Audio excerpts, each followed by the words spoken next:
Well, hello, everybody. Welcome to our work session. I'll have the clerk go ahead and call the roll. Bajent. Here. Halliburton. Here. Haney Keith. Here. Nash. Here. Willits. Here. Woodings. Here. All present. Great, thank you. So first up, we've got Nikki Hellenkamp today to talk with us about a package of tenant protection, potential ordinances for tenant protection. This has been a work in progress. I want to thank Councilmember Halliburton for his partnership in this. And today, our goal with this is to kind of walk through with each of you some possible ordinances that would protect renters here in Boise. And one of them in particular, I want to point out, we saw in the news, gosh, it was probably a month ago, 5 weeks ago, the apartments that on a Friday, tenants were told they needed to leave. And that's just one example of what, could potentially be many, but it really begged the question again, as we were working on this, what can a city do to make sure that renters have some protections built into the agreements they have with landlords so that we don't find ourselves, in an emergency situation trying to keep folks housed, work through where they might go with such last minute notifications. And I just think that that's one of the examples that over the years, many of us have been concerned about. And so today, Nikki is presenting several different options that together we believe could provide some protections to our residents to make sure that people are staying housed, that we have affordable homes for everyone. And then those that have them have some certainty as to how things would wind down if they do. Great. Thanks very much, Madam Mayor, members of council. Again, I'm Nikki Olivier Hellenkamp. I work on housing issues in the mayor's office. Thanks so much for the chance to be with you all today. And as the mayor mentioned, as our community has grown and changed, we've seen the market change significantly for renters in Boise. I don't think it's news to anyone here that rents have increased substantially in recent years and that low vacancy rates have resulted in a lack of options, even for tenants who may have the means to pay. We've also heard a range of concerns from community members and from groups who work closely with tenants, from seniors who've seen their rents rise while their incomes stay fixed, from tenants who are being displaced, and from residents who may meet the required qualifications to rent a home, but are turned away because some of their income comes from sources like child support or public assistance. It's worth noting that state law prevents the city from taking certain actions to address these issues. For example, some in our community have called for measures that would limit the amount that rents can increase, which is not currently allowable under state law. So even given these restrictions, there are some actions that the city could take in an effort to provide additional consumer protections for tenants in Boise, and which would build on the work that this council has done in the past, including the city's rental application fee ordinance. And that's why we're bringing you this package of protections to consider. There are 4 policies that we'll discuss, which would prohibit retaliatory conduct, would require that tenants be provided with a notice of landlord and tenant responsibilities, would prohibit discrimination based on a potential tenant source of income, and would require that landlords provide relocation assistance when tenants are being displaced because a building is being demolished or substantially renovated or because its use is being changed. You may notice that the late fee cap that you discussed as a council previously isn't included here. That's because the legislature took action in this space this last session by passing legislation that fees be reasonable and that they be disclosed in a lease agreement. I'll also say that this is in no way an exhaustive list. Instead, it's meant to be a starting place for a conversation. And we don't have ordinance drafts at this stage. We're really just looking in this work session for a policy discussion and for some feedback and direction from council on these ideas. So for this first one around prohibiting retaliatory conduct, the goal here is that tenants can do things like requesting repairs and raising safety concerns without fear of retaliation. This kind of prohibition would simply state that renters are able to bring forward these types of concerns, make repair requests, become a member of a community resident association, and retain counsel without fear of retaliation. And when we're talking about retaliation, that's specifically in the form of termination or non-renewal of tenancy, rent increases or decreases in services. If any of that language sounds familiar to you, it may be because it's from the Idaho Manufactured Home Residency Act, which has explicitly provided these protections to residents of mobile home parks in Idaho since 1980. Especially in a tight rental market, tenants may hesitate to take actions that they fear could be viewed negatively by their landlords, such as requesting repairs or voicing concerns. And this type of provision also benefits landlords. A dynamic in which tenants fear raising issues creates the risk for greater costs to those property owners who may not be notified by tenants of smaller repair needs until they escalate into larger and more expensive problems. Next on our list is a required notice of landlord and tenant responsibilities. I'll pause here and say that with this protection and several of the others included here, some of these are things that landlords in our community are already providing, right? And so the goal here really is to standardize that these are basic things that any tenant should be able to expect. So many landlords in our community already provide this in the form of a resident handbook or some other version. But essentially the goal here would be that all parties know their rights and responsibilities when entering into a landlord-tenant relationship.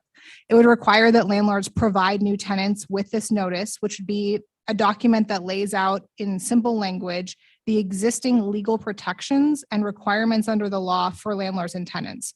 So similar to how federal law already requires that landlords provide new tenants with an informational pamphlet about lead-based paint hazards, right? You're required to get that when you're signing your lease. This would operate in a similar, or this could operate in a similar manner. The notice would include information related to legal requirements around the amount of notice that must be given for rent increases and non-renewal of leases, information about making repair requests, etc. The city would be responsible for creating and maintaining the accuracy of the notice and for making it available online. The landlord would be responsible for providing new tenants with either a printed copy or a link to the online version. When tenants don't know their rights and responsibilities, it makes it easier for bad actors to violate existing law, for example, by failing to provide proper notice before initiating a rent increase, or including clauses in a lease that don't conform to Idaho code, which is something there have been some news articles about here.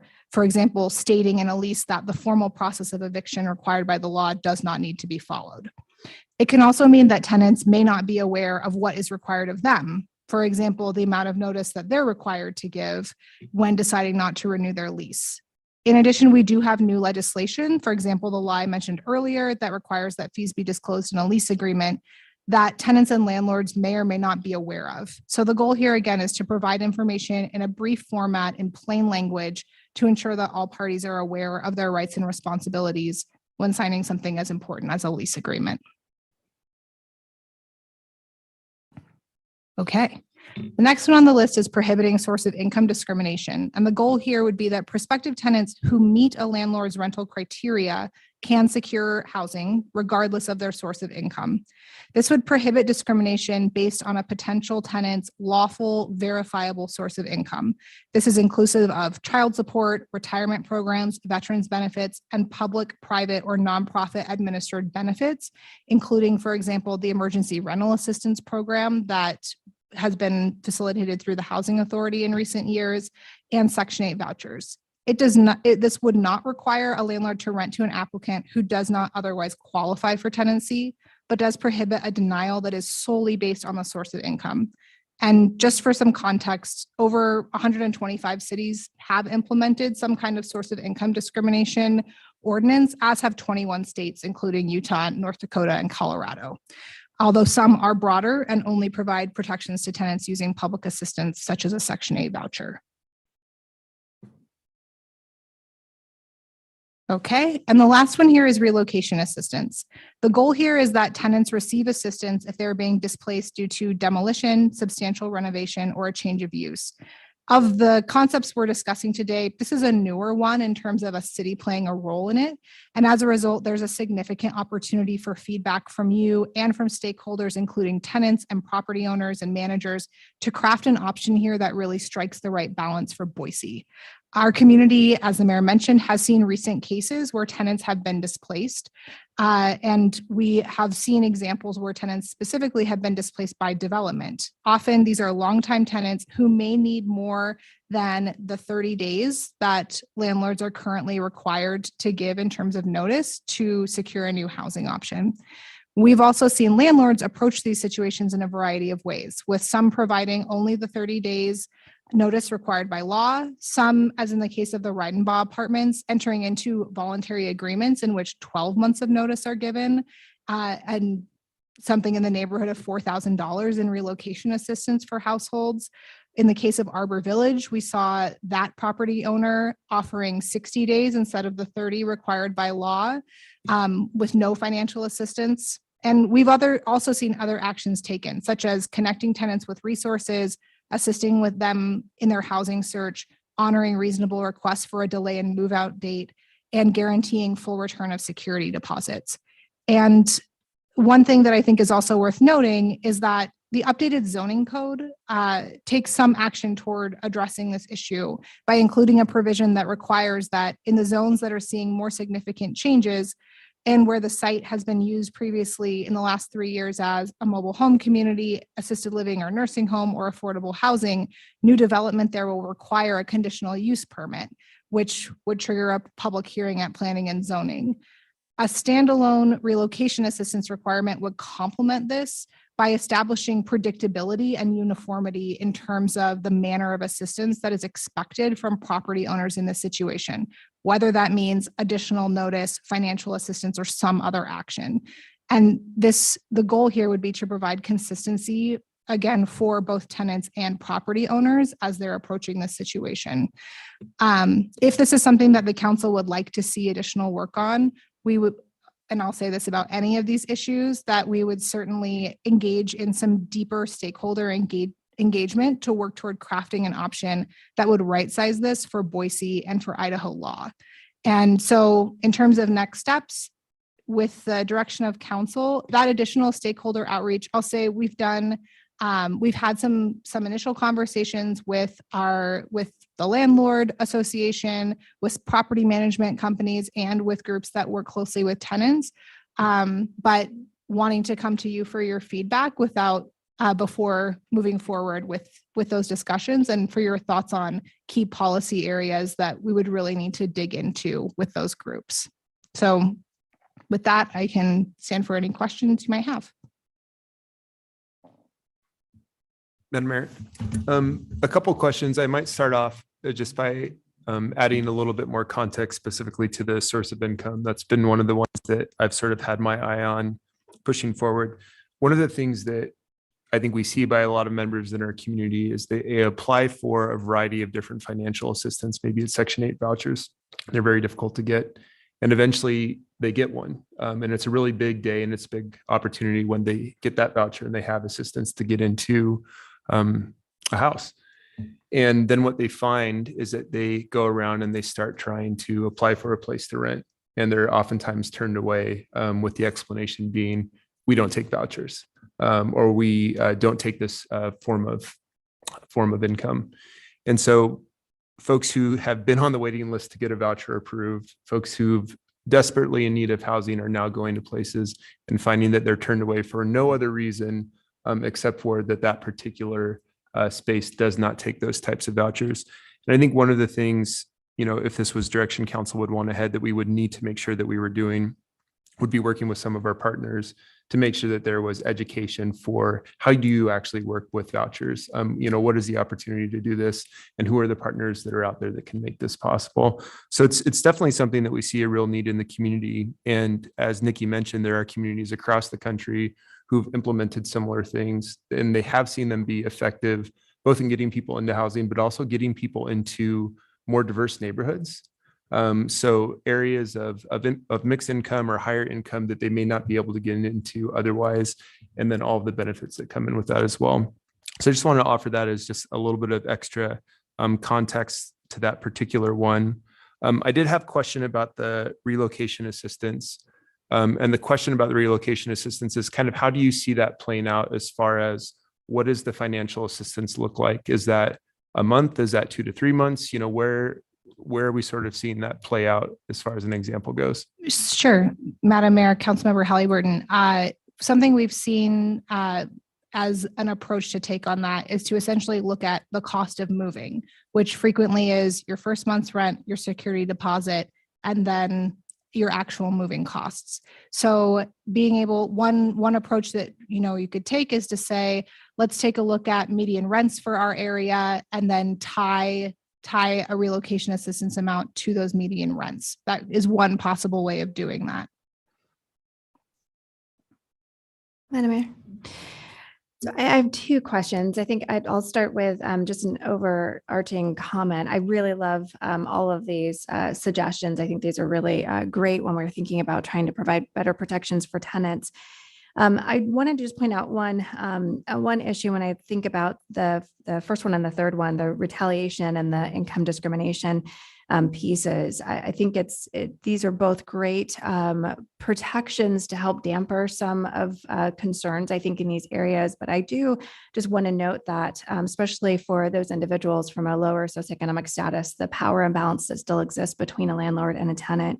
And in those instances where there is retaliation or there may be discrimination, there is a dearth of support for legal services associated with those particular tenants.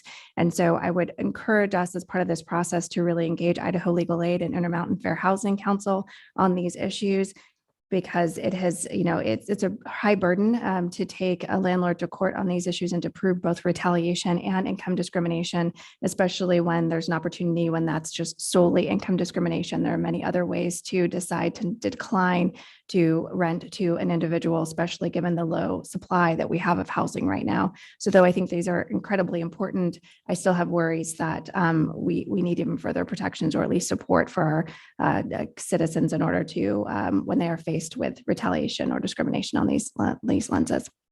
The other question I have, I think, on the relocation assistance is, at least in the materials, I believe that the focus right now has been on providing that relocation assistance to fixed term, those individuals with fixed term leases.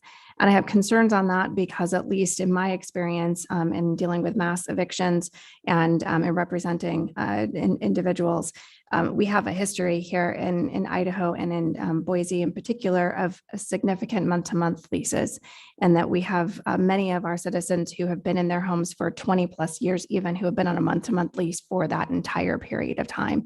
And so I do have concerns if that relocation assistance is limited to fixed term leases, that we'll either see an increase of month-to-month leases, or we will be having lots of our citizens displaced without relocation assistance who have been on month-to-month leases for a long period of time. So I'd appreciate if we're moving this direction that we do a lot more evaluation on that issue. Madam Mayor, I have comments on all four, so if it's okay with you, I'll just walk through them. First, thank you. And much of this is good and things that I'm pretty much on board with, but just ticking through the list, in the retaliatory conduct suggestion, right? Nobody should fear retaliation, and retaliation shouldn't be a means of doing business. I'm concerned about non-renewal of tenancy being an element, just because it does seem one-sided to force a landlord-tenant relationship for potentially years and years and years while a dispute over alleged retaliation is being solved. And in my mind, a landlord or a tenant should be able to walk away from each other within the terms of their agreement at any time. And so just flagging that non-renewal of tenancy kind of has a potential to shackle people to agreements for longer than they intended to be in them. So flagging that one. I had a comment on two, the notices, but then you answered it. And it was, my question was, in the materials that were submitted, 3/4 of what I read really looked like terms that should be in a lease. And so my question was like, why not just require those things to be in the lease? But I think what I saw in your presentation was, the notice that the city will prepare is broader, more notification of rights. Like, your lease should have something in it about this without specific terms. So you answered that one, and that's great. The source of income discrimination, I agree with Council Pro Tem Halliburton really completely on that.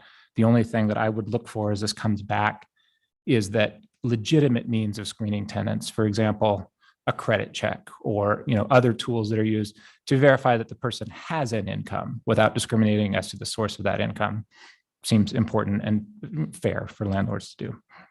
I'm really uncomfortable with the relocation assistance. It just makes me uncomfortable. I don't quite know how it would work. Like, is the city going to create a cause of action that people can then sue for? Or is the city going to prosecute people? Or are we going to withhold land use changes in order to enforce it? So that's kind of uncomfortable for me. And then, each situation is different, and valuing it with a generic formula to say, here's how much money you're entitled to it doesn't feel like a great fit. So I'm still very uncomfortable with that one. But as you said, a lot more discussion needs to happen.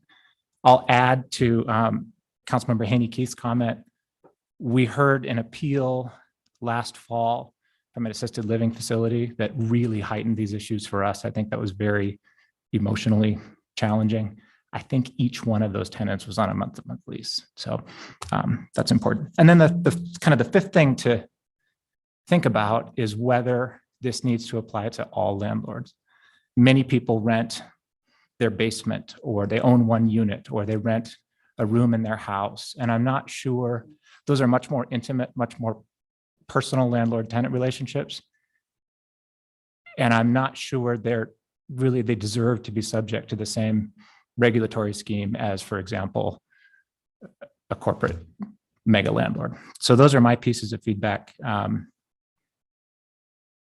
Yep, that's all of them. Thank you. Madam Mayor, thank you so much. What I really appreciate about this is that we're doing this on the front end and we're getting a lot of feedback, and you can see that we all have lots of different kinds of views on this. So much of this makes sense. I mean, I think it's kind of like a well duh moment, like you shouldn't be discriminated because of your source of income. I do agree with Councilmember Bajent, you should be able to have a credit check and make sure that you can afford to live there.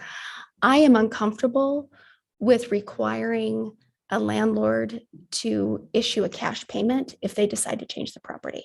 I think that goes too far. I think it will have a cost to the tenant because that money's got to come from somewhere. So it may end up hurting the tenant in a way that I don't think is helpful. And I'm uncomfortable about the city creating that sort of mandate. So I want to put that on the record.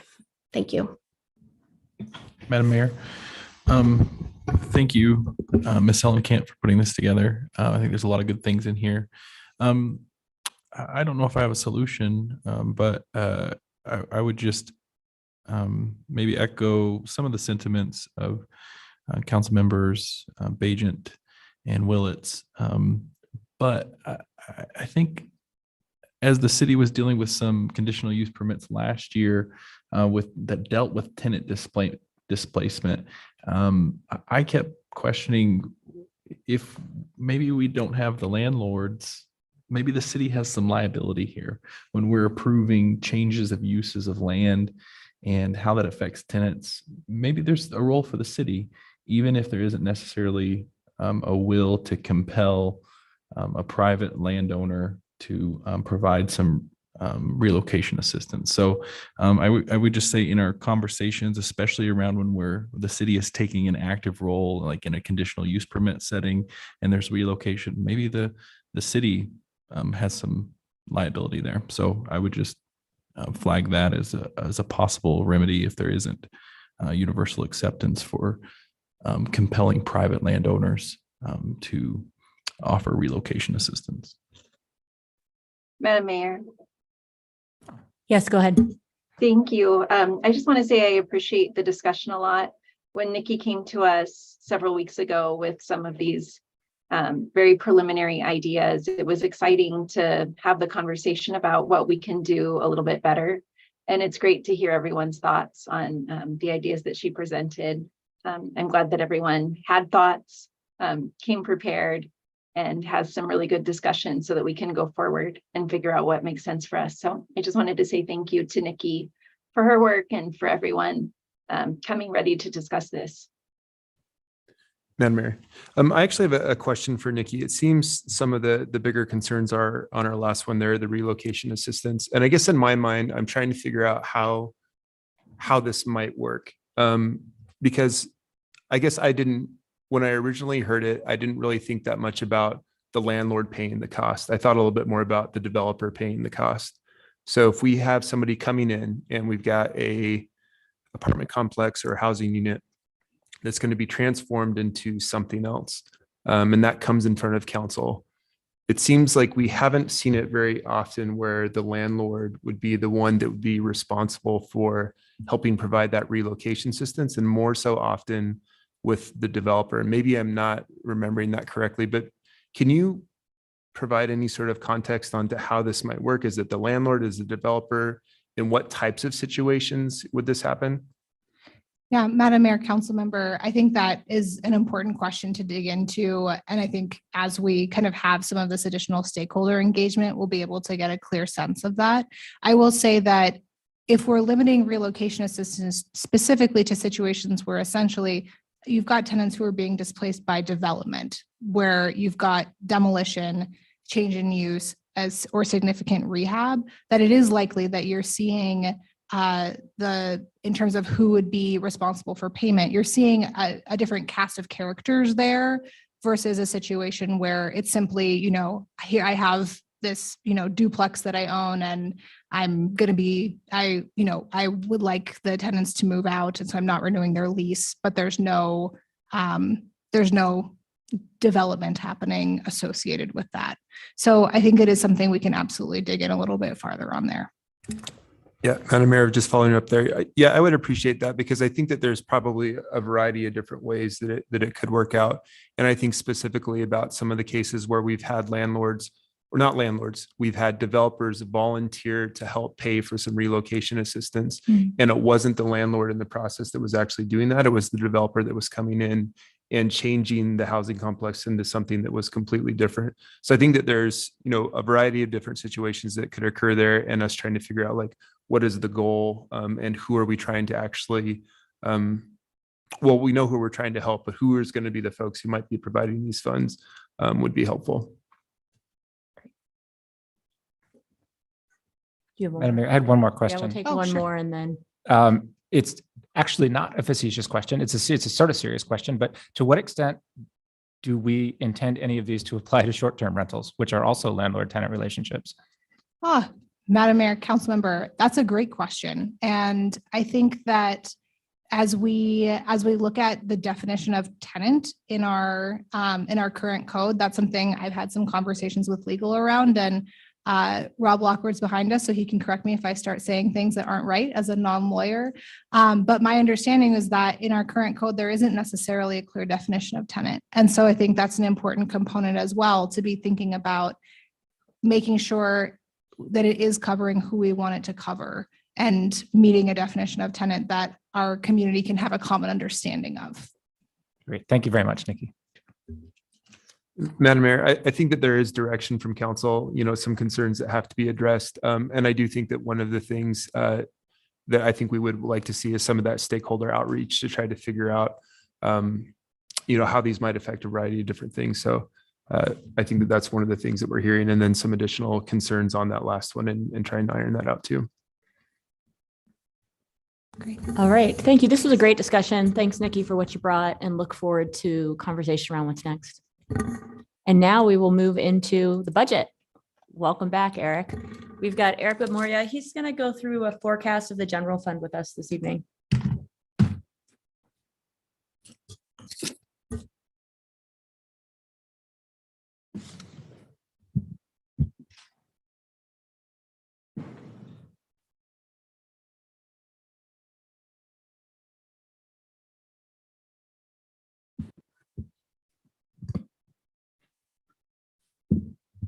Okay, thank you very much, Madam Mayor, members of the council. As the mayor mentioned, I'll be discussing our fiscal year 24 general fund situation, really kind of beginning the conversation that we'll be having over the next couple of months. We're approximately 2 months away from having a budget to formally present you, but there will be discussions between then. In terms of what we'd like to cover today, first, just kind of do a broad overview as to what we seek to accomplish through the annual budget process. We'll do a little context setting, looking at the fiscal year 23 adopted budget. We'll look at expenditures by fund, expenditures by category, and then look at general fund, really hone in on the general fund and look at revenues and expenditures. Then we'll look forward a little bit look at the fiscal year 24 preliminary forecast, and then discuss some next steps. So in terms of what we try to accomplish through the annual budget process, there's two, I'd say, primary objectives. The first is to ensure that funding for the fiscal year aligns with our current values and priorities. And then secondly, to resolve any differences between anticipated revenues and expenditures.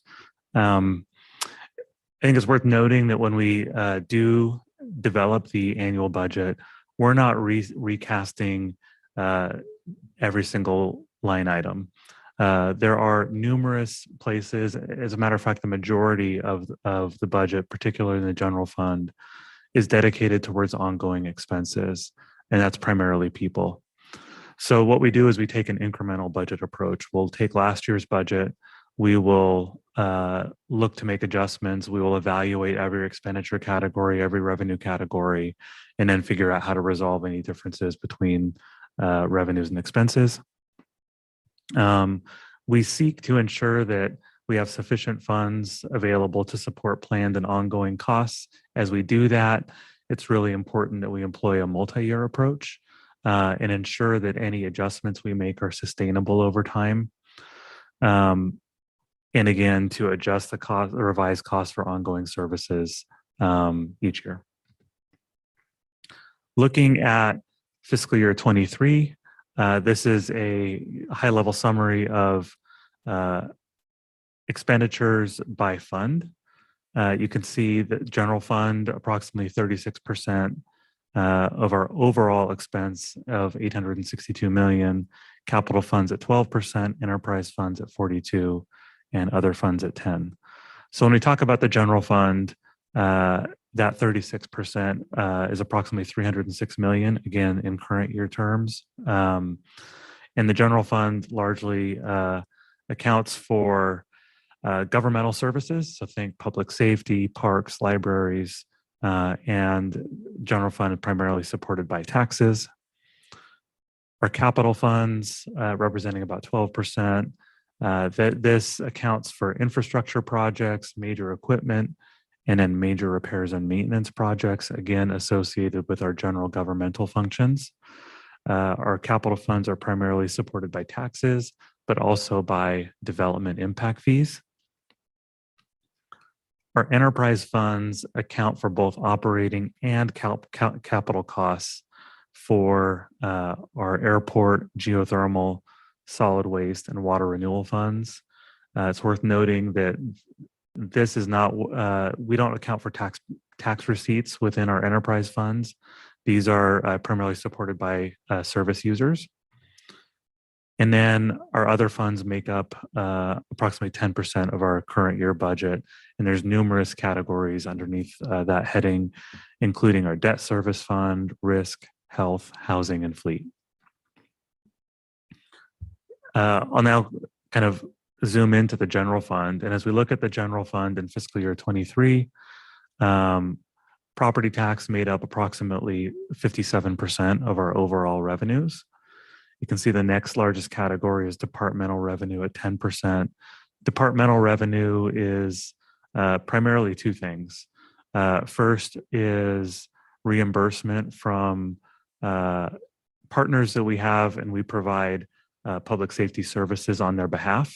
So that would include like the Whitney and the NACFR Fire Protection District, the airport, for whom we provide both police and fire services.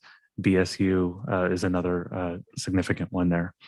The other category that's largely accounted for within departmental revenue is parks and recreation, departmental fees. So things like play camps, golf, Idaho Ice World, so on and so forth. You can see sales tax makes up about 8% of our current year revenue. One thing I'll note is that historically, property tax represents about 2/3 of our budget. In fiscal year 23, it was a little bit less than that. And that was primarily attributable to the fact that we had ARPA revenue in fiscal year 23, as well as a high degree of carry forward planned savings from the prior fiscal year built into fiscal year 23. As we look at these categories, I'll just speak broadly to some of the growth considerations. And property tax I'll get into a little bit more. Property tax we are limited in terms of what we can grow by. And I will note that the current rate of inflation exceeds even the maximum amount of increase allowable. As we look at sales tax, the current year assumed 1% growth, and we are assuming 1% growth in the next couple of years as well. That 1% growth is really attributable to legislation that was passed in calendar year 2020 that basically changed the way distributions went out to municipalities. There's a rather complex distribution formula that looks at cities' per capita distribution. And if you're above or below that per capita distribution, it determines your allocation. That allocation is anticipated to result in 1% growth for us next year. Departmental revenue, I'll note that is under review. And I'll also note that that category has basically a 1-for-1 expenditure offset. So anytime there's growth, it just enables us to, collect more of our expenses. We cannot generate profit within that category. And there are also elements within departmental revenue that are considered economically sensitive. Liquor tax for fiscal year 24, we have a very modest growth projected. Development fees are currently under review. They're similar to departmental revenue.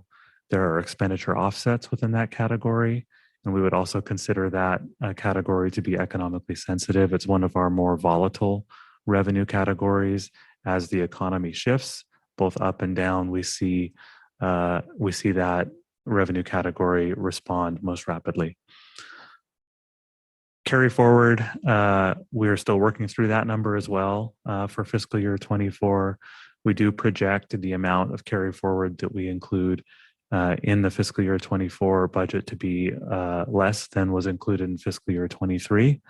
And that's primarily attributable to more aggressive planning for savings in fiscal year 23, primarily looking at our vacancy approach, as well as less variance in some of our revenue categories. As we look at our expenditures, you can see personnel made up in the current year just under 65% of overall expenses. Maintenance and operation being our next largest category. Maintenance and operation is primarily departmental, non-personnel type services. So things like supplies, utilities, professional services would be included within that bucket. Our capital transfer at 6.6%. I mentioned at the onset of the presentation that we account for our capital, our governmental functions, capital projects within a capital fund. We do an annual transfer out of the general fund into that fund. Approximates about $13 million in the current year. As we look at expenditures by department, you can see public safety makes up over half of the general fund budget in the current fiscal year. Parks and recreation makes up about 14%. Some of our support departments make up about 13%, and you can see the smaller slices of the pie within this chart. So now, I guess focusing a little bit more on fiscal year 24, I guess the first thing to note is that we anticipate being in a positive net position starting the year, looking at our existing revenue streams and our existing expenditure categories. And that's really good news.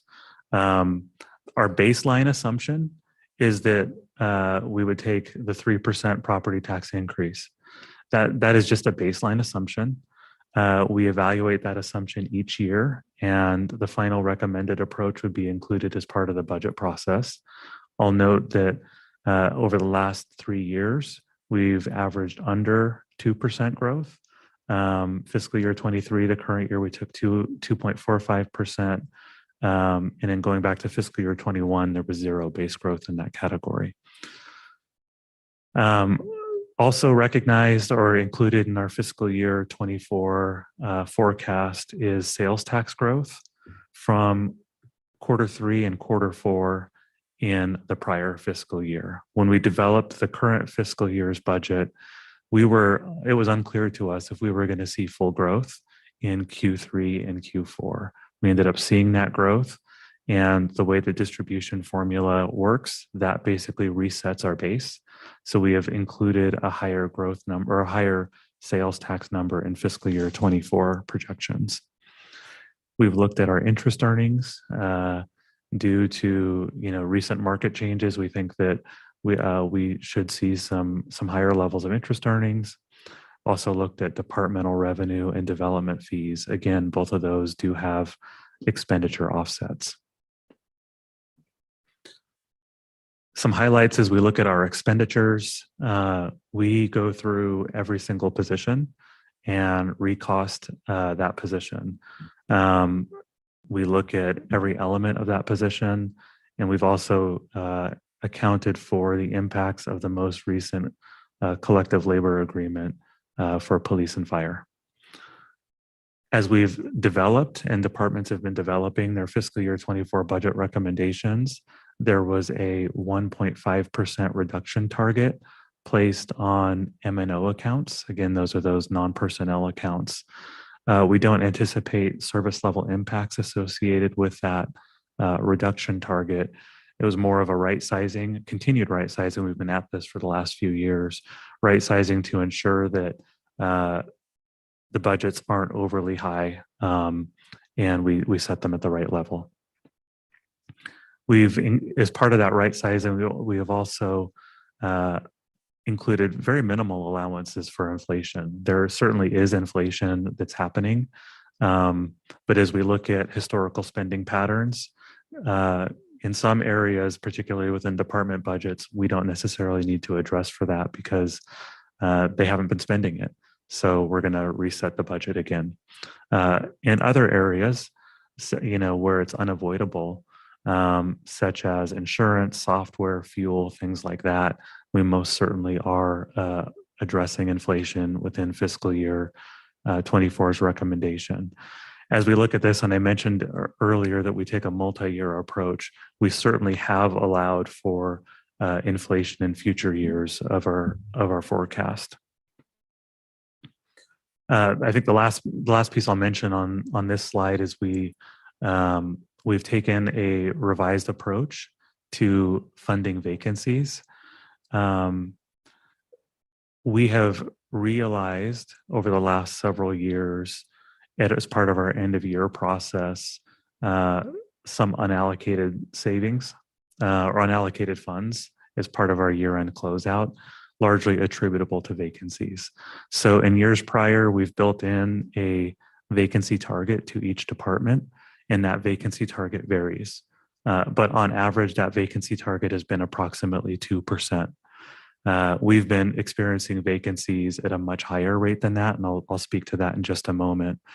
One of the recommendations you'll see as part of the 24 budget is to employ a citywide vacancy rate, effectively pre-planning even more vacancies, allowing for more proactive utilization of taxpayer resources. Again, we do go through every revenue and expenditure category. As we go through revenues, we reflect on information from prior year activities. We evaluate current year trends and look at any available economic data. When we are updating position costs, including those from police and fire contract negotiations, we're looking not only at base salary and compensation, but we're also looking at benefit costs, things such as health and PERSI retirement. I mentioned that we do update costs for non-personnel items. We look very, very closely at each line item. And there are certain items where the city might have limited ability to control, things like fuel, utility prices, and software increases. We also adjust certain areas where we have formulaic increases or formulaic allocations built in to our baseline assumptions. Things like that might include VRT, where we assume 5% of property taxes are allocated to that purpose, and our cash flow reserve, which assumes 8% of an adjusted growth number. The outer years of our forecast currently also reflect positive figures.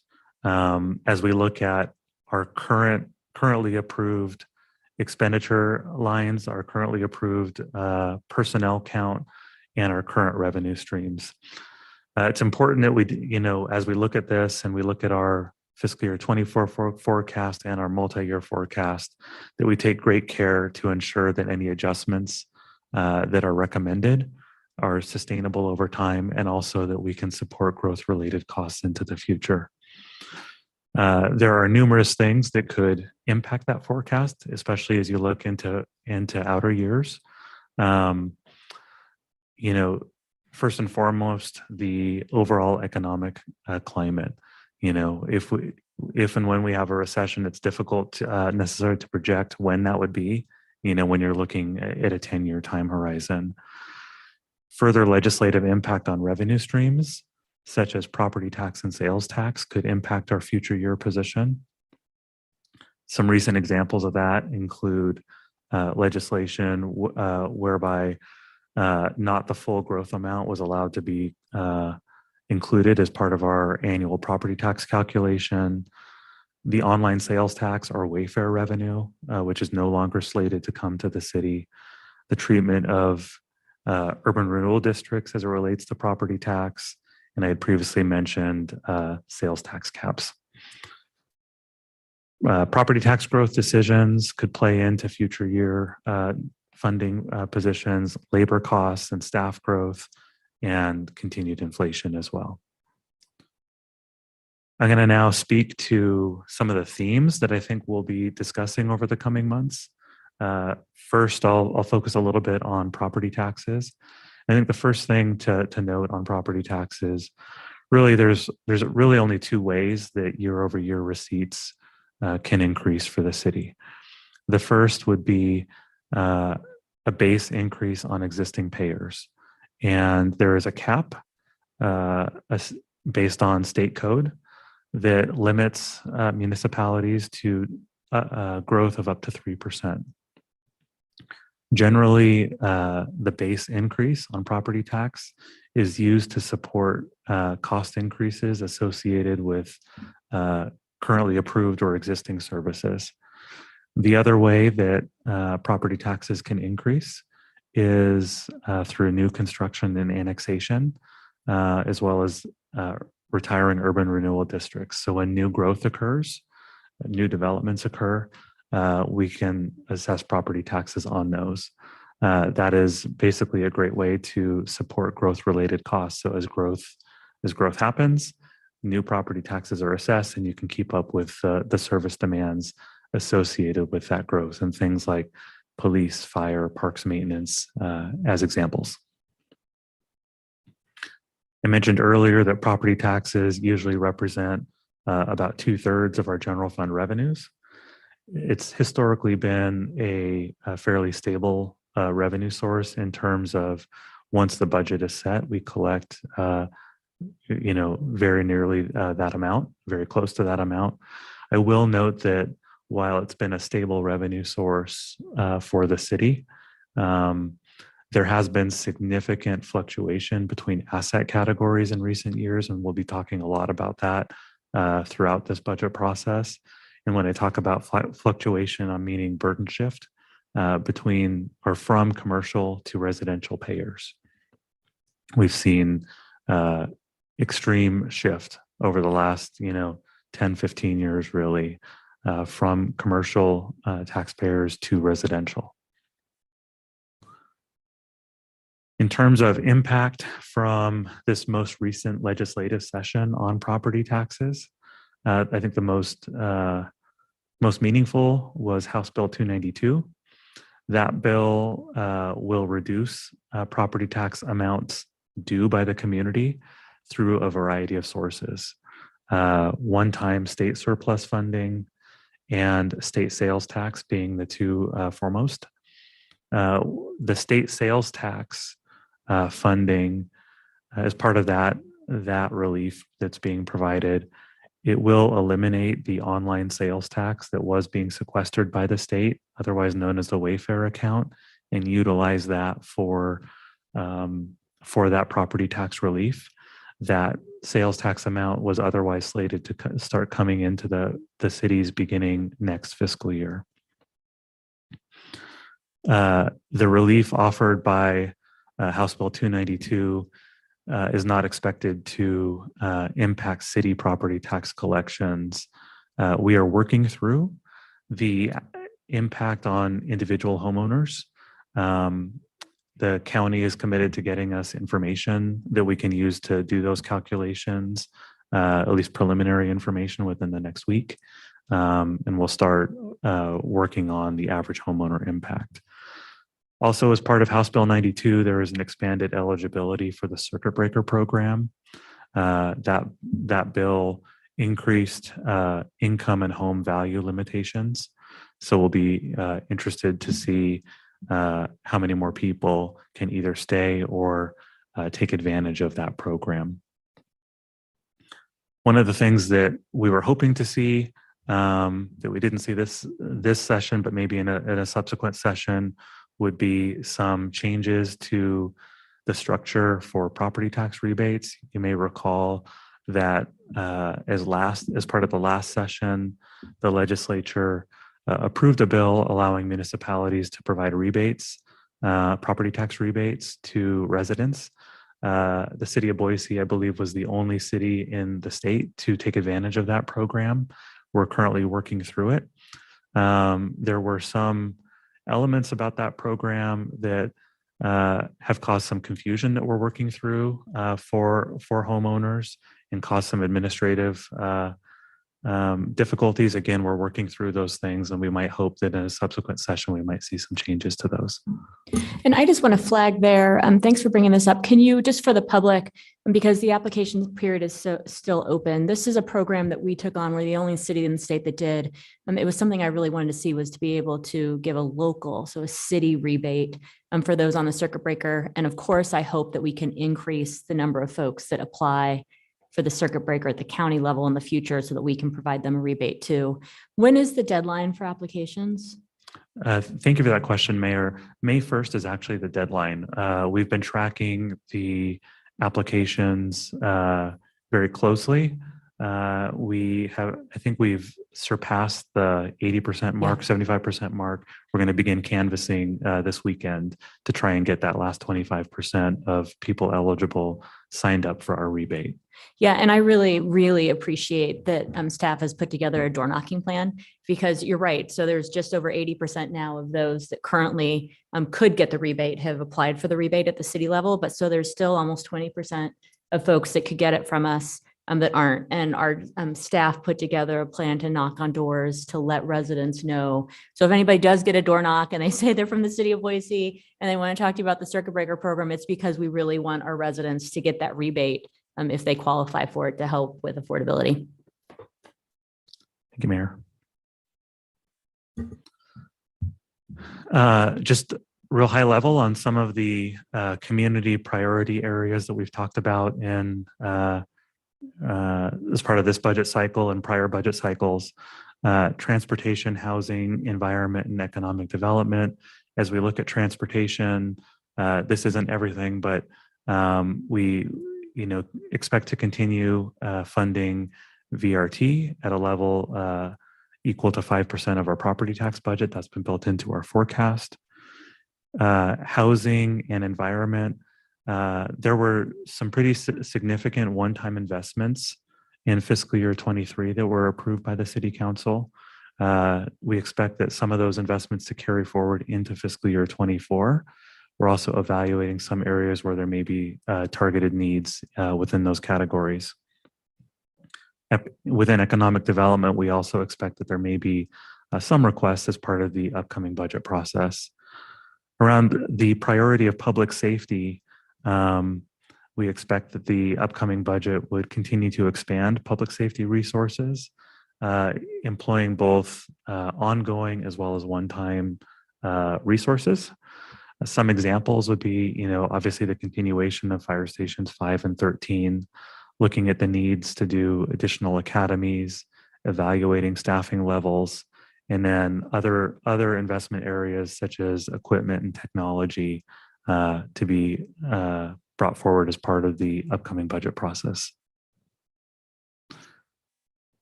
Stabilizing the workforce has been a topic that we've talked about again in past budget cycles. We'll note that recruitment and retention has been a challenge given the current landscape. And in some areas it has created challenges in providing the desired service level to the community. We continue to have a high vacancy rate of approximately 13% citywide, just over 10% within the general fund. Note that the city, really actively strives to compensate employees fairly, promoting, both retention and continuity of services, while also responding to the need for additional resources as the community expands. The expansion of staffing levels can have a stabilization effect from a workload standpoint as well. And Mary, excuse me, quick question about that last one. Maybe you're going to get to this in a little bit. I think that you maybe said earlier in the presentation that we assume a 2% vacancy rate per department for the city when we're putting the budget together. Is that right? Historically. Council member, the prior vacancy rate equated to approximately 2% on average. The revised approach is, we're still refining the numbers, but it's something much greater than that to reflect the current reality of vacancies. So when we form our upcoming budget, we will be, I guess, living in that reality, other than assuming that all of a sudden we might be at 2% vacancy, at some time next year. Council member, I would not expect that we would really ever be at 2% again. 2%. So what we've done is really we've evaluated our approach, and we had an approach whereby certain departments had a higher vacancy rate and certain ones had a lower, and the lived experience didn't necessarily show that our vacancies behaved in that way. So what we've done is we've stepped back a little bit and said, all right, where are we in total? And we're more, I think a healthy vacancy rate would be 4 or 5%. So including an allowance for a higher level of vacancies would allow us to again allocate those resources more proactively and acknowledge the reality that we're currently experiencing. Perfect. I think your answer to my question was better than my question was, so I appreciate it. Thanks. Madam Mayor, I had a question about this too. I was saving it for the end, but we're on it. So I just want to make sure that I understand correctly. Historically, we've assumed 2% vacancy rate. That number is definitely wrong right now. We're at 10 and 13%. We're going to go to a department level vacancy calculation that will result in some higher number of vacancies. And then here comes my question, that we anticipate being accurate in the future. So part of the reason I'm asking this is if we budgeted for a 10% vacancy rate, because that's what we have now, and then the job market changes such that we fill vacancies and we're back down to 2 or 3, whatever city council is stuck with that budget the next year is going to be out of money all over the place. And so that's my concern. And my question is, how is that being handled? Thank you very much for that question. As we look at that, I don't think it would be prudent for us to assume a 10% vacancy rate in perpetuity. I think, assuming a vacancy rate of approximately 4 to 5%, a very healthy vacancy rate in terms of our outer year forecast is probably where we ought to be. And I would suggest that we look at that vacancy rate for the most immediate fiscal year, much in the same manner that we look at property taxes, where we look at our current situation and base the most immediate year based on our current situation.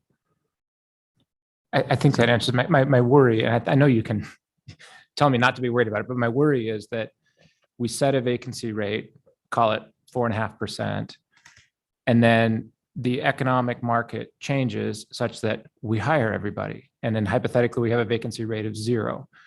Well, we've budgeted for 4.5% vacancy. So we spent that money in other places, right? So the next budget that comes around is now short by the value of 4.5%. Am I wrong about that? And if I'm not, how do we mitigate that? Council member, mechanically, I think that is correct. I mean, I think that certainly mathematically could happen. In our experience, we have never seen a vacancy rate even at 2%. Okay.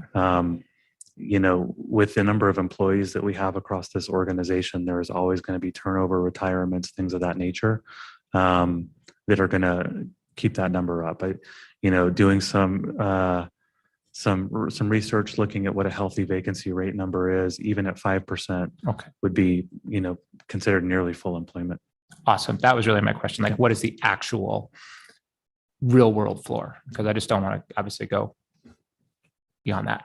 Yeah, and that's an important question and something to be clear about. We wanted to do this because we knew, historically, like for a long time, it's been 2%, but that's just not reflective of the world back in the day or today. And so then you had all these resources, taxpayer dollars that weren't being leveraged because it was assumed the vacancy rate was 2%. So we asked the budget team to come up with a safe, realistic, smart, and reflective of, the world in the recent past and expectations of the future vacancy rate, so that we're not squirreling away taxpayer resources and have more flexibility either to invest them for the community or not to collect them if we believe it's not necessary.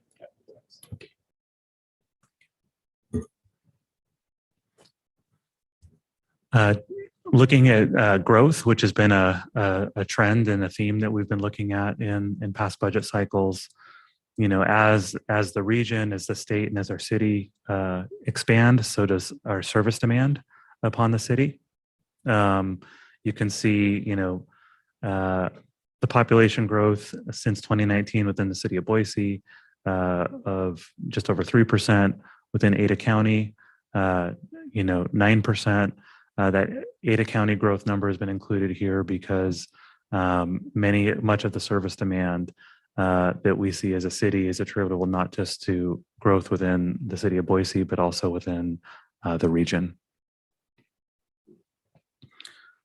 In terms of response to inflation, I think we've all seen that the cost of nearly all goods and services continues to rapidly increase. As we develop our recommendations for fiscal year 2024, we'll be seeking to address the rising costs of capital projects, in some instances with one-time funding, evaluating various compensation options to assist us in our recruitment and retention efforts, and ensuring we provide high-quality services to the community. We have limited growth, as I mentioned earlier, within our M&O categories within the general fund in fiscal year 24, but we've allowed for growth in our outer year forecast, knowing that we probably can't hold it this way for forever. And then the other thing, we spoke about the property tax rebate program, looking at a continuation of that for community members that are on the circuit breaker program. Just a brief overview of the budget process from a city council standpoint. We had this discussion today. We'll be having another workshop on May 23rd. rather long council session to go through each and every department as well as themes. Themes that you will be seeing on June 16th when the budget is released. Shortly after the budget is released, we'll be having another workshop on June 27th. We'll then have our public hearing on July 11th, where community members can come and testify on, their feedback to the proposed budget. The budget adoption itself will happen on August 29th, as will approval of the L2 document. From a public engagement standpoint, our community engagement department developed a budget feedback website. That feedback website went live this past Friday. On that website, there's an opportunity for the public to provide feedback on how the city's strategic priority areas can have impact on the community, as well as any other feedback they'd like to share. That feedback will be made available to the city council and to the mayor through the budget process, so it can be considered at the various budget workshops, at the public hearings, so on and so forth. With that, I'd be happy to stand for any questions the council might have. Back good, Madam Mayor. Eric, thank you for your presentation. One of my frustrations historically has been how residential property taxes are not correlated with government spending, even though that makes up a huge portion of our revenue. I'm wondering if you could just speak to how, even if we took 0% property taxes or even negative, how residential property taxes could still potentially go up in that situation. Councilmember Nash, thank you for that question. It's something that we spend a lot of time looking at and thinking about. We have a presentation that we include in the annual budget document that looks at the average homeowner and the impact of city budgetary growth and what they actually will be seeing in terms of their property tax assessment. And we've seen a major disconnect between those two things. The city property tax growth, again, is limited to 3%. But if you look at community members and what they're paying in their actual property tax bill, in many instances, they're seeing double-digit growth multiple years in a row. And the primary reason for that, really the sole reason for that, has been burden shift between the residential and the commercial sector of the community. And that burden shift has been happening for two primary reasons. One is the higher rate of assessment growth for residential properties versus commercial properties. So we've seen assessed values for residential properties increasing really exponentially, and in some instances, we've seen the assessed value for commercial properties staying flat or declining. The other thing that's happened is the homeowners exemption has been capped. It was capped approximately 5 years ago. So the fact that more and more of residential properties are subject to property taxes due to the homeowners exemption being capped has created a disparity in terms of who pays what to our overall property taxes. As we go through this cycle, I'll be presenting a lot more information. I can share slides and graphs and charts detailing this further for you. But it is most definitely something that we've seen whereby the residential property tax bills have not tracked with the rate of city growth. Residential has grown much more rapidly. Eric, thanks for the presentation. I think I have the answer to this question, but I want to clarify. We dedicate 5% to VRT, but that's from property tax. But on another slide, it said 3.1%, and I'm assuming that's because that's looking at the overall budget picture. Is that correct? Councilmember Willetts, that is correct. The 3.1% represented the entire general fund budget, but the amount that's allocated to VRT is 5% of our property tax budget. Super, thanks. Yep. Madam Mayor, two questions. First, just given the audience, I'll point out that we could always change and withhold that money if we need to. So we'll keep that in mind for the next presentation. But my real question is that there was some legislation and some discussion in the last session about withholding tax revenues to cities based on what I view as policy disagreements. And I wonder if there's any risk to any of our tax revenue this year based on those conversations and that legislation. I think we're evaluating that. I think any legislation or any resolutions, ordinances passed by the city have been mindful of aligning with the law. And we would certainly hope and anticipate that we would not be impacted by that bill. Great, thank you. Madam Mayor, I do think we have 5 minutes. So I will ask one more question. I think there was 3 minutes. I think there was a point on a couple of other slides where it's talking about the city continuing to pursue property tax rebates. There it is on the bottom. And so that would be us participating in the program that currently exists and applying for those funds. How does that work? Yeah, I'll jump in here. This is because last year, the legislature passed a bill allowing cities to do this. So we're not participating in a state program. We created our own. But it can be beyond just those that are eligible for the circuit breaker. However, it made sense to dip our toe into the water and provide, we call it circuit breaker relief for those that are on the circuit breaker. We can continue that program. We also have the option to seek to grow the rebates we provide because there are many Boiseans that could get it, but haven't applied for it. They have to apply first at the state/county level. And then once they're approved, they can qualify for our program. So it's that. I mean, we have to decide if we want to keep it going, which I'll recommend that we do because it's property tax relief for those that need it most. And then in the long term, how we make sure that everyone that deserves it and qualifies for it can actually get it. Perfect. And I would certainly be in support of continuing that effort.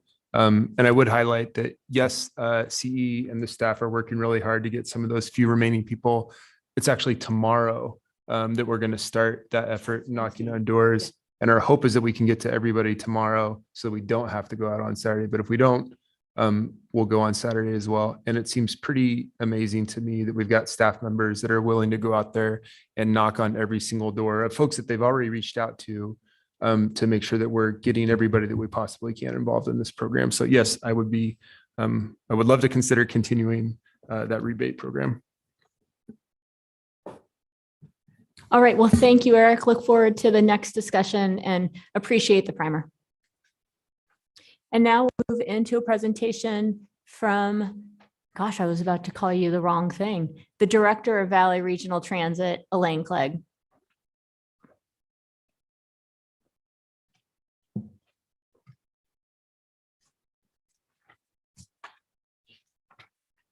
It's you have to hold it.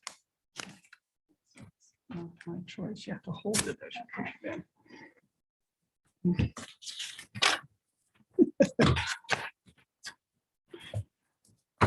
Well, while Bree's getting that set up, I'm going to say how fun it is to be back so soon. I didn't expect that I would be quite this soon, but it really is great. I know all of you know Stephen Hunt, who is with me tonight. He'll be here to answer questions if necessary, but I'll be doing the presentation. So thank you. I'd also like to note that usually when we do this presentation, there would be a public hearing either on this night or very soon after, so you could get input from the public on the concepts. This year, that presentation will be, that public input will be a month or so from now. So tonight, we'll be providing you with some input from the surveys that we've been doing and hope that can help inform your direction to us. Whoops. Okay. So I'm going to quickly try to go through all of these things in the time we have. I know that we have some new council members, so I'm going to introduce a little bit about VRT, things that you may not know, talk about the things that we've accomplished these last couple of years, have a budget development discussion and talk about an initiative that I've started since I came on board called the Better Bus Initiative. And then finally talk about service concepts for 2024 and what that might mean for your budget development. So I'm going to start by talking about our fixed route services. I think I went the wrong direction. There we go. So this is a map of our current services. And as you can see, we have 18 bus routes in local bus routes. We have 4 inter-county routes, and then we have a big service area out in Canyon County where we provide on-demand service with 4 different buses. This service has provided 900,000 rides this year. This last year, about 80 or 90,000 a month, depending on the month. And we know that we could provide more service, and if we did, we'd attract more riders. But because we can't, we fill the gap with other ways. So I wanted all of you who haven't seen this to understand the other things that VRT also does. We have the on-demand service that I mentioned. We did have a bike share, although it's dormant right now. We're still showing it till we figure out what the future of that is.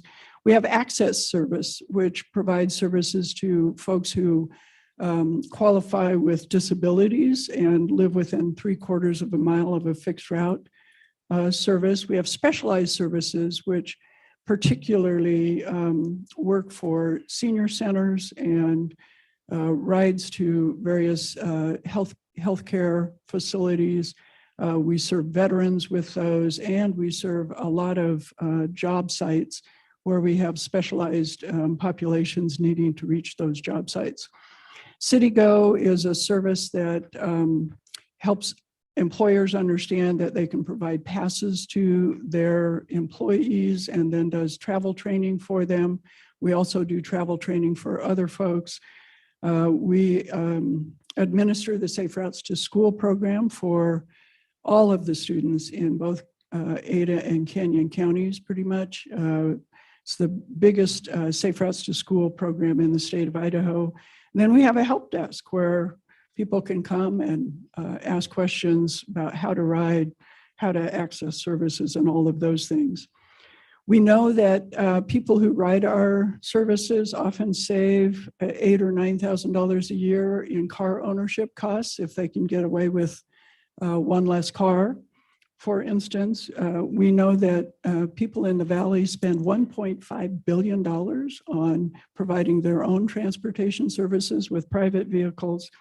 So we think the service that we provide is actually a pretty cheap alternative to that. I keep going the wrong way.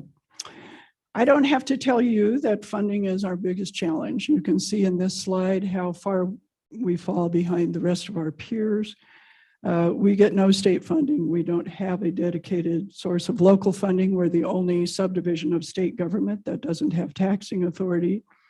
That means that we rely on you, cities, counties, and others for voluntary contributions to help run our services. We do get federal formula funds, but those are limited also because oftentimes we don't have enough local funds to match all of the federal funds, and we can't use all of it that we might otherwise be able to. It's no secret why we have better services in Boise. It's your partnership and your support with those voluntary contributions that have allowed us to grow the services inside the city of Boise in ways that we haven't been able to in other communities. It's helped us meet all of our goals in energy use, in transportation choices, and in your expectations for best-in-class service on your best-in-class transit routes. I want you to know how much we value that partnership and are working hard to make sure that you and your constituents get the most and the best service you can out of that, despite the tight funding that we all face. And not surprised at hearing your budget discussion, how it's a challenging year for all of us. So I know there's some big choices to be had. I don't know that many of you understand the way that we do our own budget planning, so I thought I'd show this slide. We have a 5-year transportation development plan, which is in fact our budget on a 5-year basis. While it's similar to other agencies, there's also some notable differences. The 5-year plan has a capital plan similar to the CIP or the 12% of property tax that you just saw from Eric. It also has a maintenance and asset management bucket, much like ACHD's does. Where it differs from those plans that you see on the transportation side is that it also shows growth in our plan for services, operations of those services.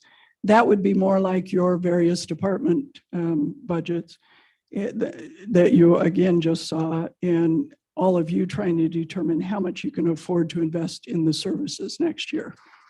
And so we understand that there are big choices here, and hope that we can find a way to continue to provide the kind of services you'd like. The other big circle is the data that we use to drive our decisions.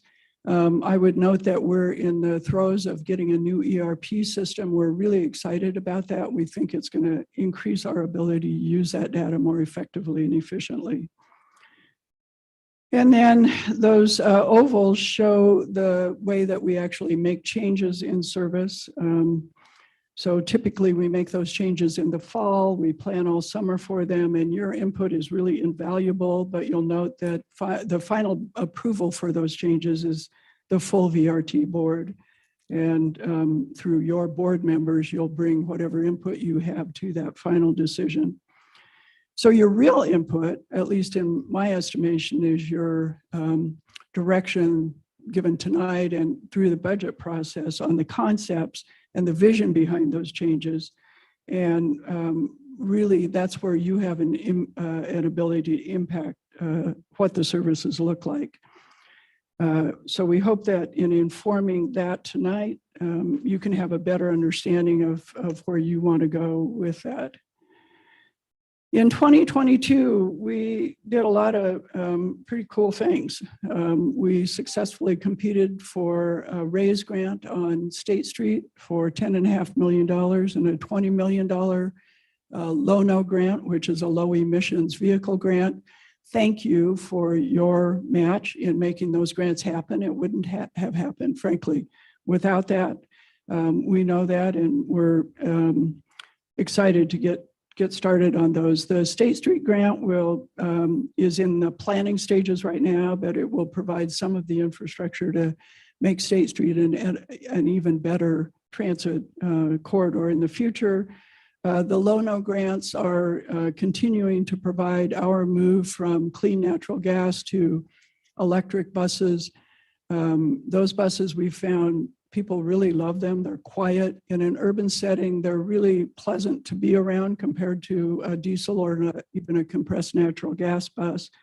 And they're frankly more economical. And in the long run, we think the maintenance on them is going to be more predictable.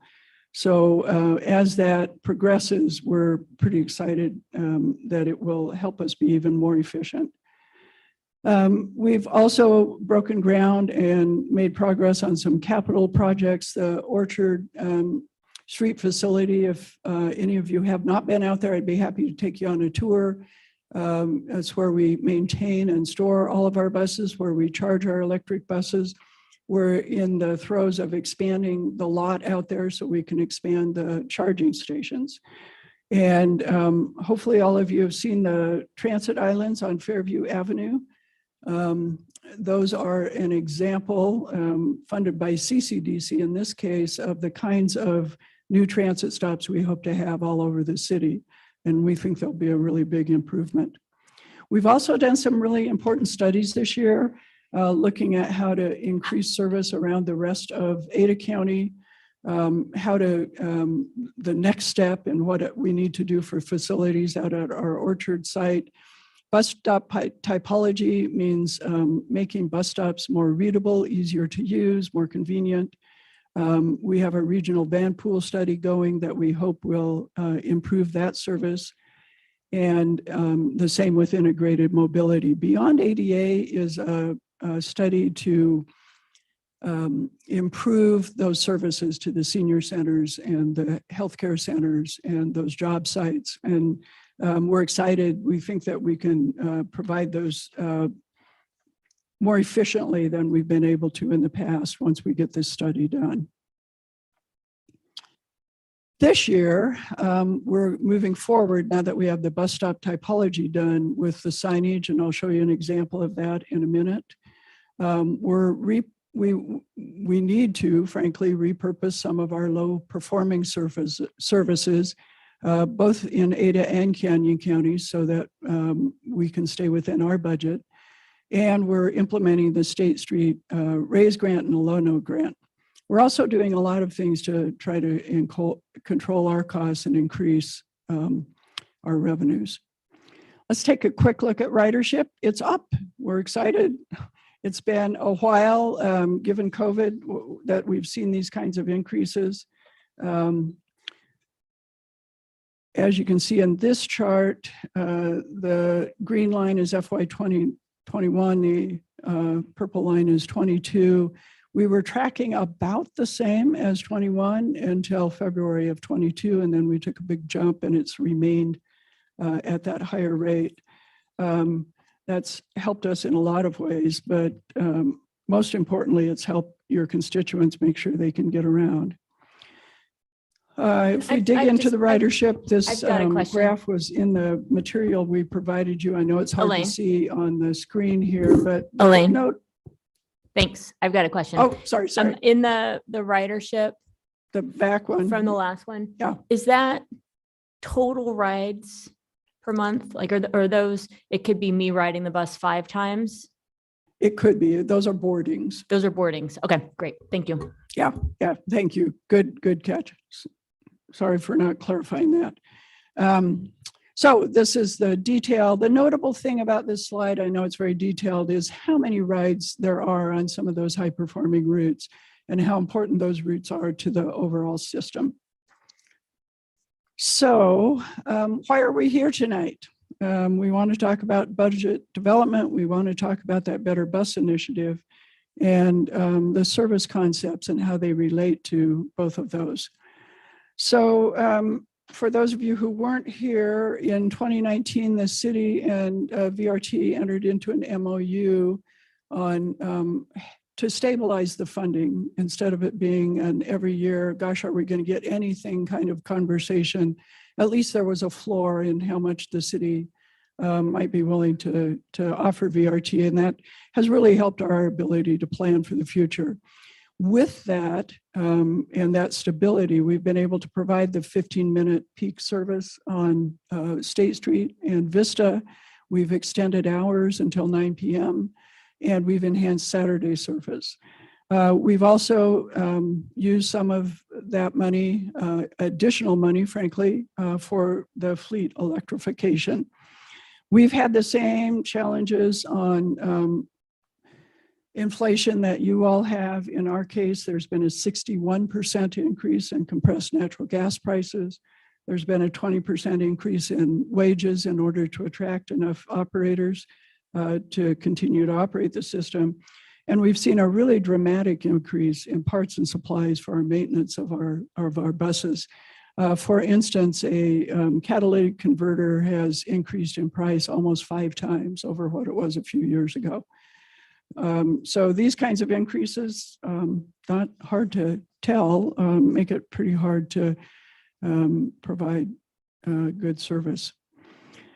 We've been working hard to keep our request at the 5%. The numbers that you see in 2020 and 2021 are reflective of some capital investments for those grants that we talked about that helped us electrify the fleet and move toward better service on Fairview or on State Street. Otherwise, we've really done, I think, a pretty good job of staying within the 5% despite the challenges. Having said that, I'll say that it's going to be harder and harder to do that going forward.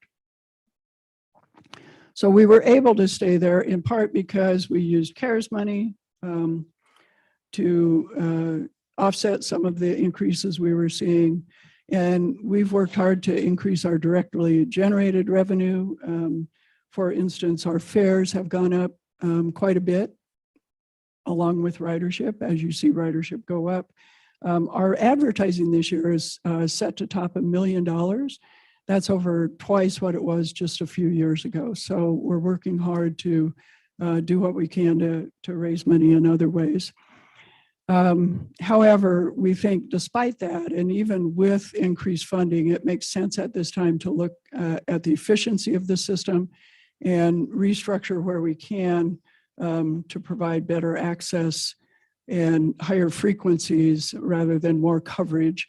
I'll show you how that works. So coverage means that you have a lot of buses going around at less frequent times to more places. Frequency means you have those same buses and even more going on more contracted routes, but more often.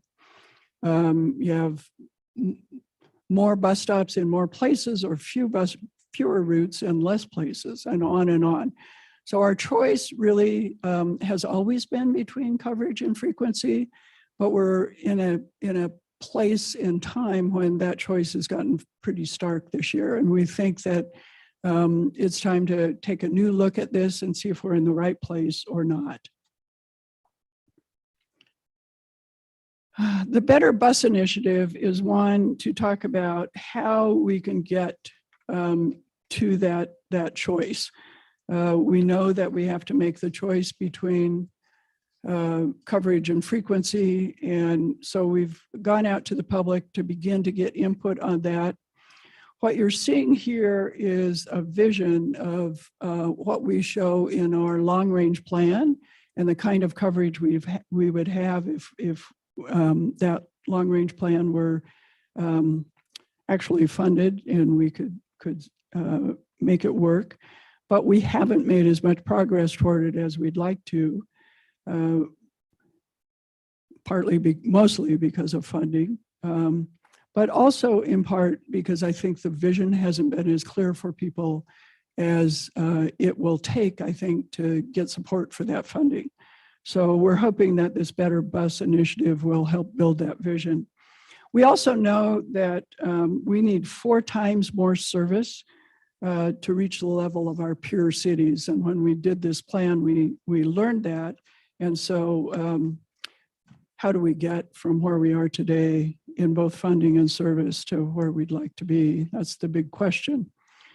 So Better Bus is four different pieces. What are the better routes that can serve more people more often? What can make the bus rides better so they're more attractive, easier, more comfortable? And what can we do at the bus stops to make sure that people find the bus, can use it easily, can wait for it in a dignified way, and know when it's coming? And then finally, is there an opportunity to move toward regional rail, which would help overall make the whole system, I think, more productive. So better bus routes, we'll start with those. And that includes the trade-off that I talked about between coverage and frequency. So throughout this initiative, we've been telling people what we mean by better bus routes is buses that come more frequently. The trade-off for that and later into the day. The trade-off for that is that they may not be able to go as many places. So just keep in mind that we've been telling people that as we've been asking them these questions. Just an example of the frequency, imagine you have a car that only starts once an hour. So if you want to go somewhere and you miss that once an hour, it's kind of a tough deal. Oh, wait, now I've got one that starts every 30 minutes. That's even better. But if it started every 15 minutes, you could probably get pretty much where you needed to go when you needed to go. So that's really the trade-off we talk about when we talk about frequency. People, I think, don't recognize the impact that frequency has. And so that's why we like to illustrate it that way. What do we mean by better bus rides? Well, we already provide free Wi-Fi. We have trip planning services on our website. We have apps that allow you to buy fares online or with a smartphone. We have other ways to make it easier to get on the bus. Those apps can also cap the amount of fare you use during a month, so that if you're a person who can't afford to go out and buy a monthly pass, but over the course of the month you spend that much, you'll never spend more than the price of the monthly pass. We're also looking to do better, though, than what we are already. We want to integrate our brands better. We want to integrate the apps in a way that makes them easier to use. We want to get more electric buses. We know they're quieter. We know that, especially in the city, they provide a much more sustainable and more pleasant ride. And we want to provide better onboard arrival and announcement screens so that passenger information is more readily available. We have some today. We're ordering others that we think will be even easier to use. Better bus stops. Like I said, we did this typology that talked about what would it take to make the stop better. That includes amenities like benches, shelters, trash receptacles, lighting, real-time information, ticket vending machines in some cases, and then better platforms so it's easier to get on and off the bus and feel safer while you're waiting. Better shelters so that if it's raining, you have a place to shelter. Examples of those are these ones on Fairview that CCDC helped build. And you can see that they do have higher platforms, which makes them easier to get on and off the bus. They have fences that protect you from the traffic around you and the bike traffic. They're separated from the bike lane. However, they still have these little tiny signs that are hard to read, and lots of people don't know exactly what they're saying. So the next step is building more of these kinds of stops in more places and adding signing to all bus stops that's a lot more readable, and we think will make it easier to understand what's happening there. They'll be bigger. The green circle means that that is a route that's going to come every 15 minutes. The white circle means that it will come every 30 minutes. And the purple one means, oh, this is only going to be here at peak hour. So if I'm waiting for a purple in the middle of the day, whoops, it's not going to be running. So we hope that this sign will help with that. We'll have bus arrival information at the major stops, and we'll have this supplemental information that'll also have a QR code that provides a lot more detail for how and where you can ride, where that bus goes. Finally, regional rail. I can say a lot about this. I hope I can come back at some point in the future and really dig into this. So what I'm going to say tonight is that we've got a lot of opportunity here. I think it could be a game changer in this region. It's going to take a lot of effort on all of our part to get there, but I think the payoff will be big. So what have we learned in just this short month that we've been doing this Better Bus Initiative? We've had, of the 407 responses, 70% of them have been from citizens of Boise. And we've learned that your citizens really want better bus routes. They do want better bus rides, not as important though, and better bus stops, and they'd love to have regional rail. I was astounded, frankly, that regional rail was lower than better bus routes.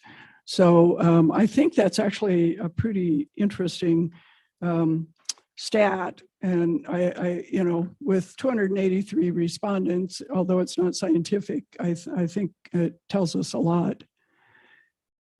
The other question we ask them is about funding. How much do you support your city or county helping fund these projects? Again, you can see that your residents are very supportive and particularly supportive of both the routes and the regional rail. So let's look at service today. Today, if you were somewhere, if you were at Main Street Station and you wanted to go somewhere in the city at noon, this is where you could go in the amount of time shown. So in 15 minutes, pretty small circle. but it's there. 30 minutes is actually a decent part of the main part of the city. And within 45 minutes, you can get a lot of places. An hour is kind of a stretch, and most people don't want to spend an hour going, but at least you can get a fair number of places in that time. If you look at our long range plan, that one I said that we know we need 4 times more service for, these are all the places you could get in that same amount of time. I think it says a lot about what we could be if we can figure out a way for some more stable funding. So what about 2024? Well, here we are at today's network, and we know that, this is what that network provides. We know that we don't have, frankly, enough funding to continue this many service hours on the network, particularly in the Boise part of it. And so one of the things we thought about is that we could cut and restructure. And even with this cut, you can see, so I should say, as we're looking at this, we're looking at 3 things. We're looking at footprint, we're looking at frequency, and we're looking at accessibility. So how extensive is the service? How frequently does it come? And how many people can access it? And so certainly this one cuts the footprint, but even with that cut, we think we can provide a little bit that will help with the frequency so that the impact of that on accessibility won't be as notable. If you can figure out how to increase the funding from 5 to 5.5%, we can look at that and also look at either providing even more frequency within that contracted network or doing some on-demand services in the edges. The on-demand services offer us a really interesting opportunity because we could use those to mine data about where demand actually exists and where it doesn't. We know today that when we provide service, people ride it, but we don't know for sure if that's the right place for people to ride in those outlying areas. And so this on-demand network might provide us a really interesting way to mine data on that. On the other hand, there'd be a lot of benefit to increasing services, say to 15 minutes on Fairview and 30 minutes in the rest of the contracted network in terms of the amount of service and the amount of rides we'd get out of that. So those are really the choices we'll face, but we'll only get there if you're willing to at least provide us the opportunity to plan for 5.5%. Let me say just a little bit about that. When we set the percentage as a percentage of property tax have been pretty stable as a percent of overall general fund budget for a number of years. As you heard Eric talk today, you heard that it's now declined a fair amount as a percentage of the overall general fund. So it hasn't grown as much or as quickly as the rest of your general fund. And so what we assumed was going to be a growing source of funding for VRT hasn't grown quite as much as we hoped it would when that percent was set. So, in asking for the 5.5%, we know that it's more than what the MOU says today. We know it's more than what you agreed on as the minimum, but we think there's a reason that it makes sense to go to that if you're willing to do that. So let's look at And Elaine, impact. I'd just like you to be mindful. We have a hard stop at 5:30. So we've Yeah, got I 15 know. minutes. We're at the stopping point. So let me Oh, show great. you. Okay. We have 15-minute service on the green lines here. We have 30-minute service on all the blue ones. If we go to a restructure, we could go to 15-minute service on Fairview, such as this in the reinvestment, and just quickly show you that even with the cut in service, we would lose some ridership, but we wouldn't have nearly as much cut in access as it looks like because of the added frequency. With the reinvestment, we would actually see an increase in ridership. And if we're able to reinvest in a way that does some of the on-demand, we think we could maybe provide a future look at what we could be. some more of these that show what it looks like today from noon at Main Street with the cut, what it looks like, and that shows the accessibility and with the reinvestment, and that's without any on-demand. This is the process going forward. We'd be back here in May to finalize this budget, but really what we're here today to talk about is whether you'd consider supporting that 5.5% investment so that we can reinvest and not just consolidate. Thank you. Madam Mayor, Yes. thanks for coming back, Elaine. Good to see you. So it's very clear that Boise has a commitment to public transportation. Can you talk to us about what the other communities have in terms of their commitment to funding VRT, if it's a percentage, and give us that perspective of what Boise's shouldering and what other cities are shouldering? Sure. And, you know, clearly the other cities aren't investing at the same rate that the city of Boise is. They never have. Having said that, I'll tell you that Caldwell's interested right now in seeing if they can invest more, knowing that it will help their burgeoning downtown and help provide access from some of the really interesting activity centers they have going on. City of Nampa, frankly, is in a pretty tight budget cycle, and they're trying to figure out how to maintain the amount of service that they provided us in the past. We're hoping to work with them on a glide path toward a bigger future, but that discussion is yet to come. Meridian expanded service last year. It's the first time they've supported fixed route service. They're close to $1 million contributor, first time they've been in that ballpark. And we think that they understand that with a city of that size, they need to do that. Having said that, nobody else is anywhere near what the city of Boise does. On the other hand, nobody else has the same goals that you have, that we share with you on energy use, on making sure that your residents have equitable access, and making sure that as your city grows, people have choices. Madam Mayor, Elaine, thank you for your presentation. My question is about some legislation that was recently passed that addressed special taxing districts and kind of addressed public transit. Do you expect any impact to your budget based on any of that legislation? Certainly the potential exists. What I told the statesman and what I'll tell you is I'm going to take them at their word. In their testimony, they said it doesn't mean that you can't fund public transit or walking and biking. It means that the majority of your funding should be spent on roadways. Well, the majority always has been spent on roadways. I expect that to continue. As long as some can get spent on transit, I think we'll be okay. Having said that, the ambiguity of the legislation and the way it's written, I think should give us all pause as to what the impact will be.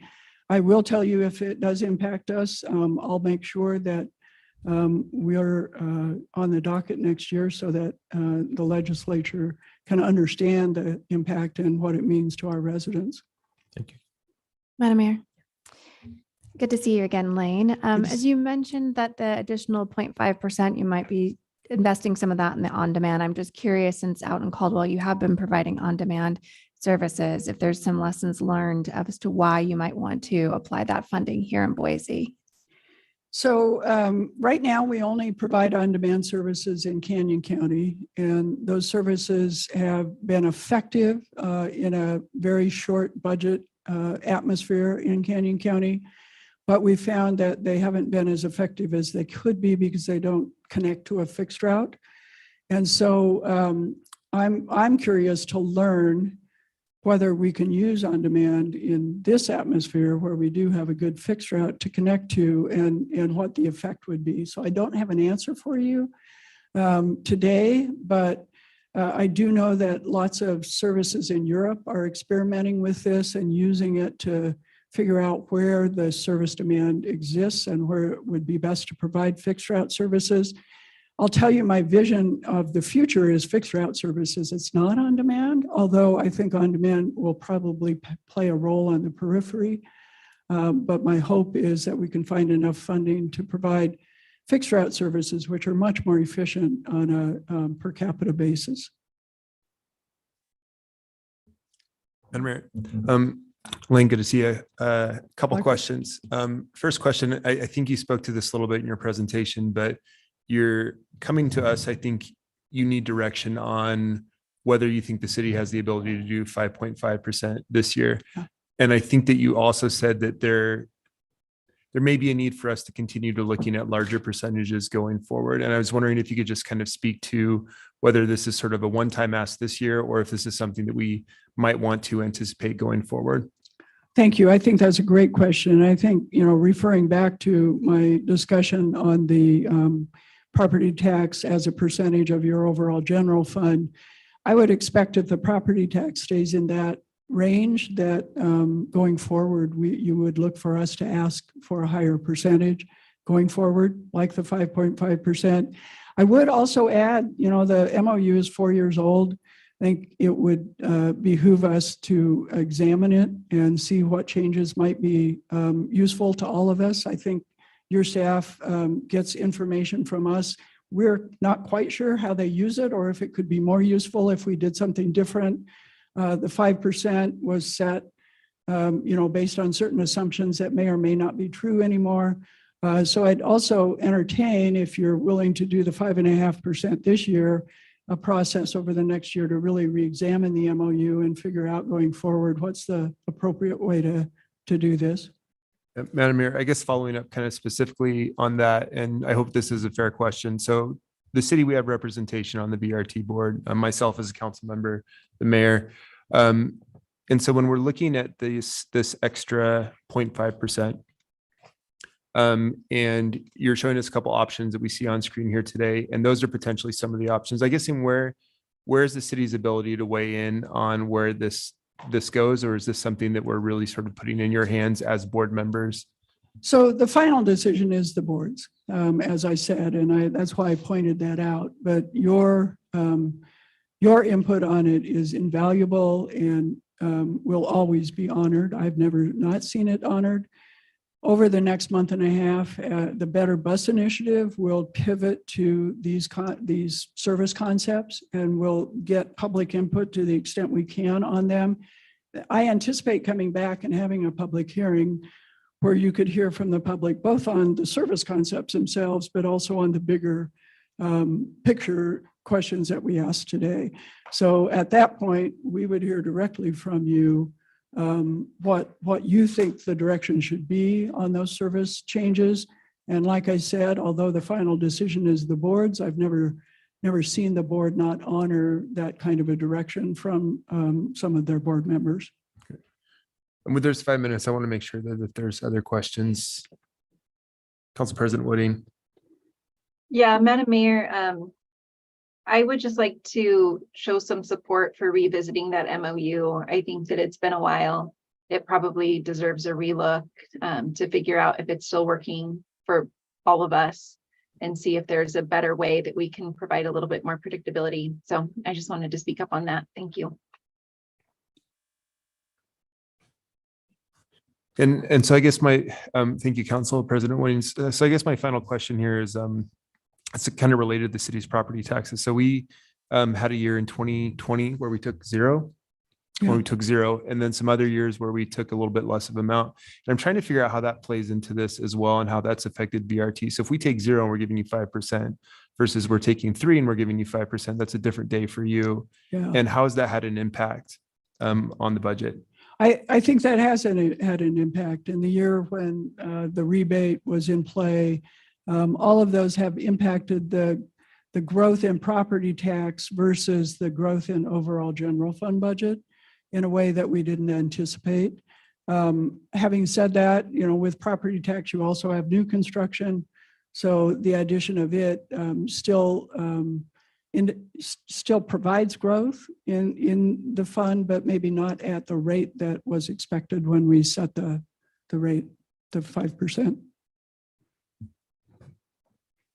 All right. Well, I appreciate the discussion. Yes, you'll be back. We'll have a public hearing, but there are many things that we have to balance request wise, and so that'll be the ongoing discussion. Is the trade-offs if we increase if when looking and opening up an MOU, what is it the city needs for it to work in addition to VRT? Sure. I'd say that there's a lot of moving parts. I really appreciate this presentation. Some of the clarity we haven't had before in terms of vision, which I think is really important for us to understand. But I expect that there are likely more questions as council members, and we kind of sit and digest what we heard today that would come up when we see you next. And as we're looking to what we would need if we were to create a trade-off and provide more funding for the next year. So I appreciate that going forward. I guess it would, I think, be helpful to all of us if we have direction from you tonight. Should we plan for 5.5% this year and show that as a concept or not? I would actually ask that you do what we tend to do, which is we plan for a number that we always can get, and then we adjust it accordingly if possible. So stick with what the MOU says, 5%, because we have to look at so many other trade-offs and we haven't had the kind of full budget review or workshop on what that would mean in terms of what might not get funded otherwise. So please, I would ask that you keep the map as is at 5%, that we have a public hearing to hear thoughts on what that might look like, that we have time to determine how, if we could get to 5.5% with budget staff, and we continue this conversation the next meeting. How soon do we want to have that public hearing so you have time? Yeah, Yes. I'm going to ask staff to Okay, come up with dates, and then we'll be back in touch. sure. Madam Mayor, I do have a comment here. And I thank Council President Woodings for bringing this up. I think that there is a need to look at the MOU to provide some consistency, because it does strike me as kind of a challenge budgeting wise for VRT. If we're committing, to a minimum of 5%, but then we don't know exactly what we're taking with our own property taxes and how that's sort of communicated in a consistent way. And so that would be an area that I think I would also like to explore, is how can we try to figure out a way where a decision that we're making on whether or not we're taking 1%, 2%, 3% has a huge impact on VRT, and how we can plan for that, and how maybe there's a way that can be a little more consistent and predictable for how we make those decisions too. Could I ask one last clarifying question real quick? Would you be open to us providing also a concept that shows the 5.5% so you all could see what it would produce versus the 5%, recognizing that we'll have a 5% concept that you can stick with if that's what you determine is reasonable? Oh, for sure. Bring those so there's more clarity, and then that helps the public in the hearing as well. Great. Great. Thank you. Thanks. Perfect. Thank you. Thank you. We're gonna, we have a motion. Madam Mayor, pursuant to Idaho Code Sections 74-206, subsections D, F, and J, I move to enter into executive session to consider records exempt from disclosure, to communicate with legal counsel, to discuss pending or probable litigation, and to consider labor contract matters under Idaho Code Section 74-206, A1, A, and B. Second. We have a motion and a second. Clerk, will you call the roll? Halliburton, Yes. Haney Keith, Yes. Nash, Yes. Willetts. Yes. Woodings, Yes. Bajent, Yes. all in favor, motion carries. Great. We'll be back at 6.